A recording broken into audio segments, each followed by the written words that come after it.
අද මේ වීඩියෝ එකෙන් මං අරගෙන එන්නේ ලෝකයේ දැනට සක්‍රියව පවතින කුඩාම කතෝලික දේවස්ථානය පිළිබඳව.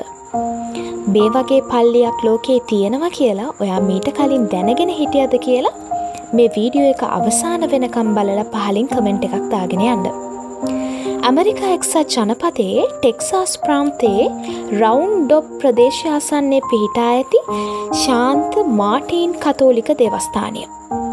මේ ලෝකයේ දැනට සක්‍රියව පවතින කුඩාම කතෝලික දේවස්ථානයක් ලෙස ප්‍රසිද්ධියක් උසුලනවා.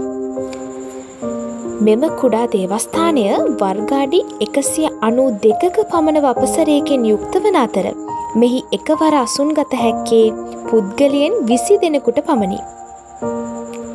මුලින්ම 1888 දී කතෝලික පවුල් රැසක් වෙනුවෙන් මෙහි විශාල දේවස්ථානයක් ඉදිකර තිබුණි.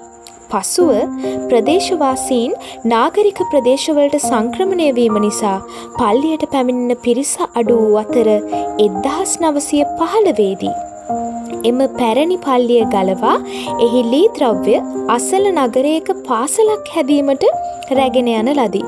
පසුව එහි ඉතිරි වූ ලී කොටස් භාවිතයෙන් ප්‍රදේශවාසීන් විසින් වර්තමානයේ පවතින මෙම කුඩා දේවස්ථානය නිර්මාණ කරලා තියෙනවා. ප්‍රමාණයෙන් ඉතා කුඩා වුණත් මෙය තවමත් සක්‍රිය දේවස්ථානයක්. මෙහි මාසයකට වරක් සාමාන්‍යයෙන් සෑම මාසයකම පළමු අඟහරුවාදා දින දිව්‍ය පූජාවකුත් පවත්වනු ලබනවා. මෙහි ඇති පූජාසනය ප්‍රතිමා සහ තවත් සමහර උපකරණ 1888 පැරණි පල්ලියෙන් බේරාගත්ත මුල් ඓතිහාසිකේවා වීම විශේෂත්වයක්. මෙම දේවස්ථානය නැරඹීමට වර්තමානයේ වන විට විශාල සංචාරකයන් පිරිසක් මේ දේවස්ථානය කරා පැමිණෙනවා. එහි ඇති පොතේ තමන්ගේ ප්‍රාර්ථනාවක් සටහන් කරලා යන්න මේ සංචාරකයෝ කවදාවත් අමතක කරන්නේ නැහැ. මෙහි දොරවල් සහ ජනෙල් සඳහා අගුල් නොමැති අතර ඕනෑම අයෙකුට ඕනෑම වෙලාවක ඇතුල්වීමට විවෘතව පවතිනවා.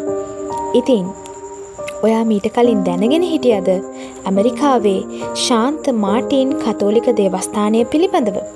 මේ වගේ ලස්සන කතෝලික දේවස්ථානයක තොරතුරු ඔයාට අරගෙන එන්න මම සූදානමින් ඉන්නවා. ඉතින් ඔබ සියලු දෙනාටම ජෙසු පිහිටයි.